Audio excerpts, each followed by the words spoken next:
Hello, I am Lo Qie. We are now in the Queen Victoria building. Back then, when it was built, it was still a market building where people shopped for things like meat and daily groceries.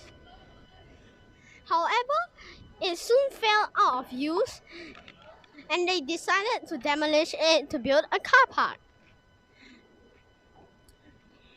But before they started demolishing it, the government decided that it should be a preserved building, and so it asked the public for ideas for what to reuse this building for.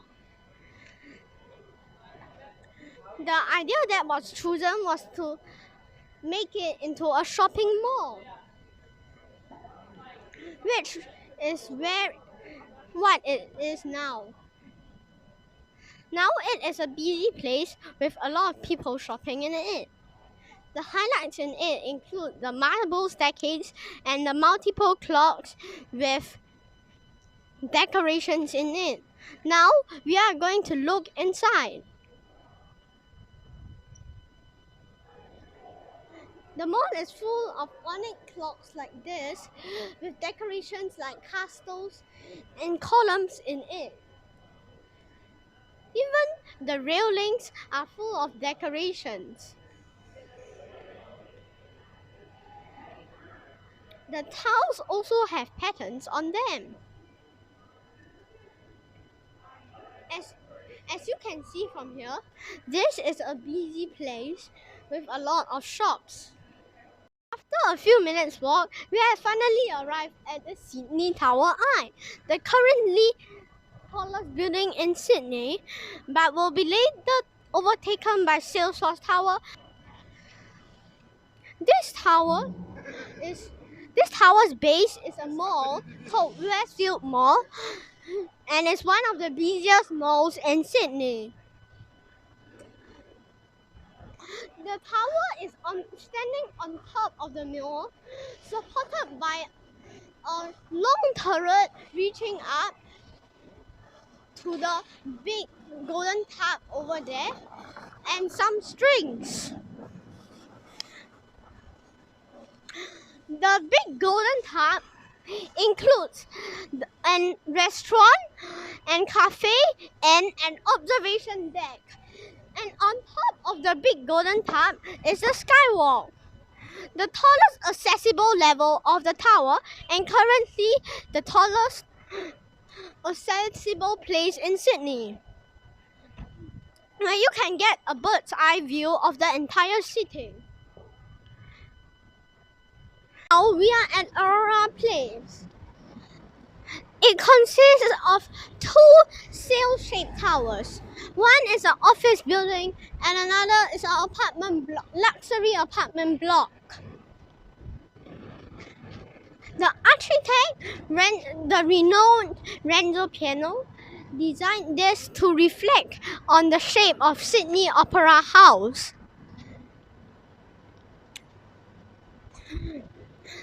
He also added some terraces on the building and gardens to form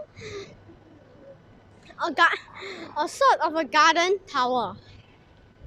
From the top of the building, you also get a bird's eye view of the Sydney's renowned Royal Botanic Gardens, which is just right there. We are at the Royal Botanic Gardens, where we can get the whole view of the whole tower. Now, the distinctive sail shape is clearly visible, with its gleaming spire sticking out into the sky. Between the apartment building and the office building, there are facilities such as a cafe, a restaurant, and retail. There is even a sky garden on top of the building. From the offices and the apartments, you can get a good view of the renowned Royal Botanic Gardens, which is just on our right. We are at UTS Building 8 and back in Haymarket. This building is unique with its paper bag shape thanks to its architect, Frank Gehry, who is a household name famous for his Guggenheim Museum in Bilbao and Walt Disney Concert Hall in Los Angeles. Unlike his other buildings, this building is bricks on concrete, not aluminum clad concrete. There are several glass windows on its first cut, and otherwise it is similar to the Guggenheim Museum. Now we are at One Central Park. One Central Park is a mixed-use development designed by the renowned G. Novel. Its highlights include the overhanging mirror and the gardens hanging across the windows. It consists of a mall, 2 residential towers, and a few sky decks. Inside it are cinemas and a supermarket, and also the bottom sky deck accessible to public. It is set on a busy road called the Broadway, which along it line many beautiful old buildings. Now we are at Sydney's most famous quay, Circular Quay. Behind us is Salesforce Tower, Sydney's tallest tower. The designer is the renowned firm Foster and Partners, famous for 30 St Mary X in London and more projects. The highlight of the building is the cross bracing, which adds a unique touch to the Sydney skyline. Despite the usual blocky buildings that appear. Also, it is a green building with a lot of sky gardens in it. The sky gardens are meant to relieve the CO2 emissions of the building. Foster and Partners also added some eco-friendly equipment and ventilation in the building. The building, which is set to open by 2023, will house Salesforce Sydney.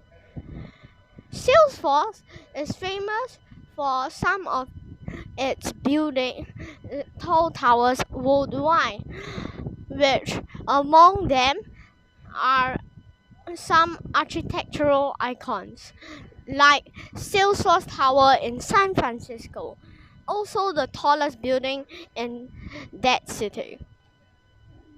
I want to introduce two other places. One is Sydney Harbour Bridge, Sydney's most famous bridge of all time. Also a structural marvel, if not an architectural one.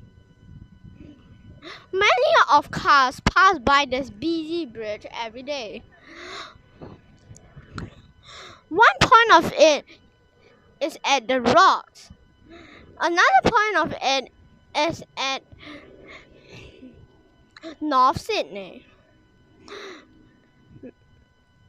Despite rumors that the two towers beside the bridge are completely for structural purposes, actually these are just for decoration purposes, as you can see from other arch bridges. The other one I want to introduce is Circular Quay. Circular Quay is of the busiest place in Sydney, arguably, with a lot of ferries and cruise ships passing by it every day, and with lifestyle shops and the CBD just beside it. Also, there are also some famous buildings in this area, such as Museum of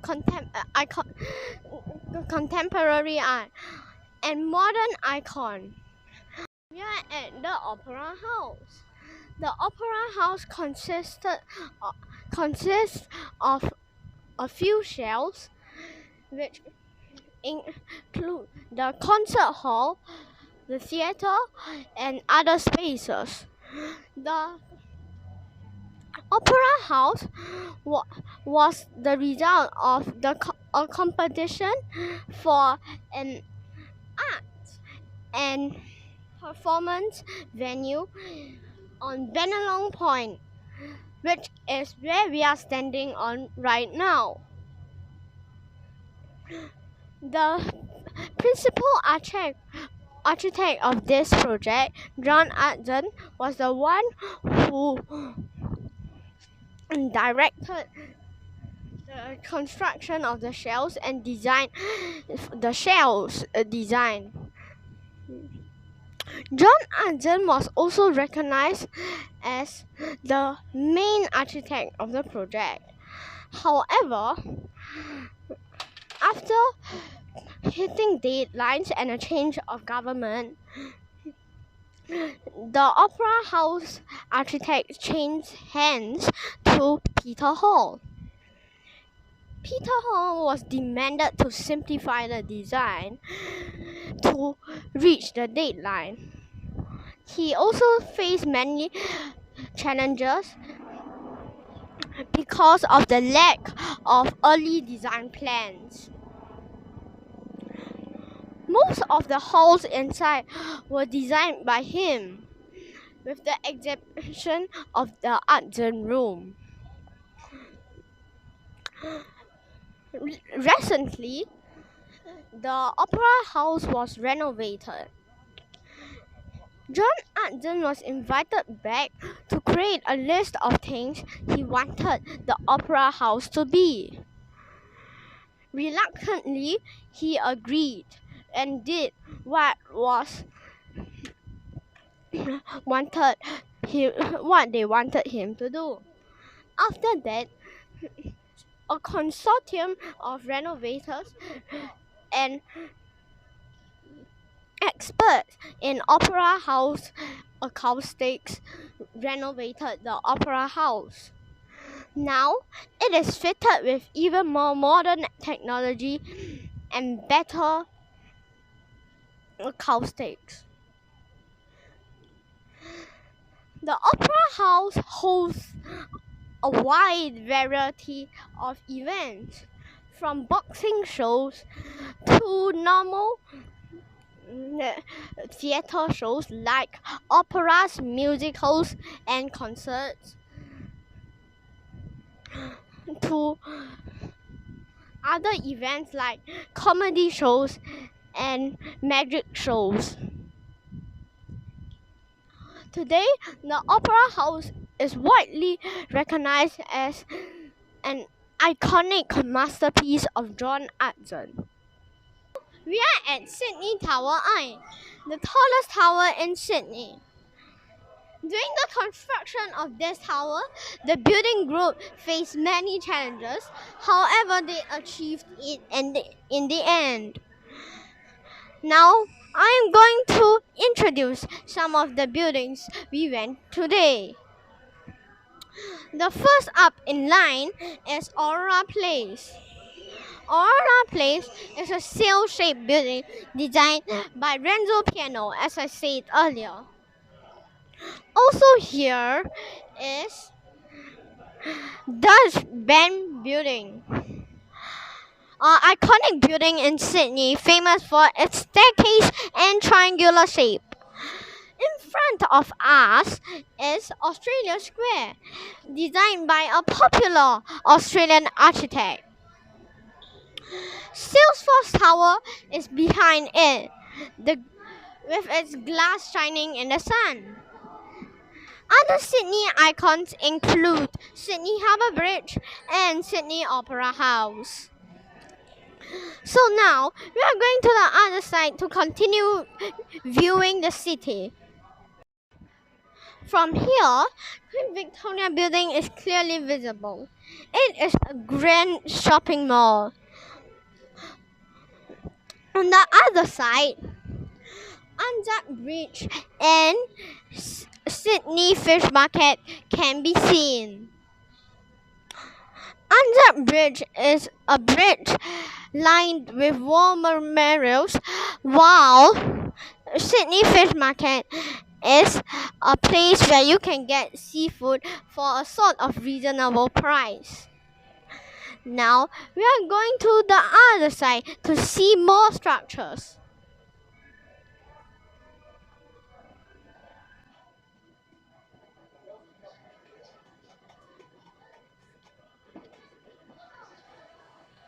We can see Hyde Park, the first public grassland in Sydney.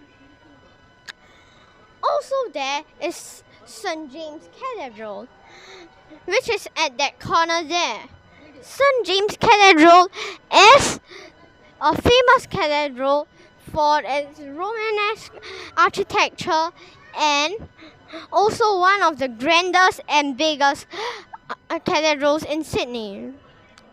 Also close here is Alien Stadium.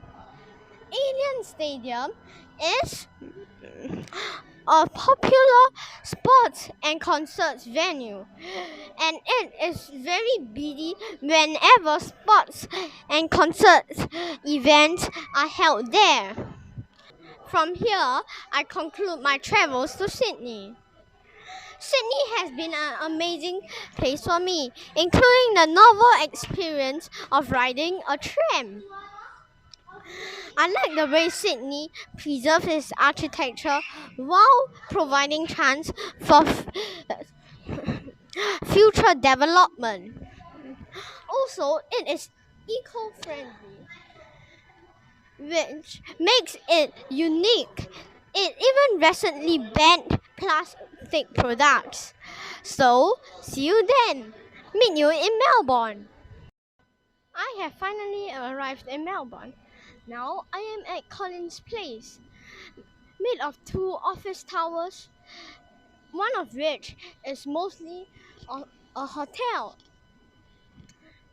This building is designed by world famous architect I.M. Pei, the winner of the Pritzker Prize. Here, he has designed the first public plaza in a office building in Melbourne. This public plaza is very busy and it contains a food court and some shops and professional suites. One of the challenges he faced when designing this building was designing this vast glass roof that covers the plaza, allowing sunlight to flood in the building, giving the building a luxurious and wondrous look. Now I will end my visit to and this wonderful architectural masterpieces. Until then, goodbye.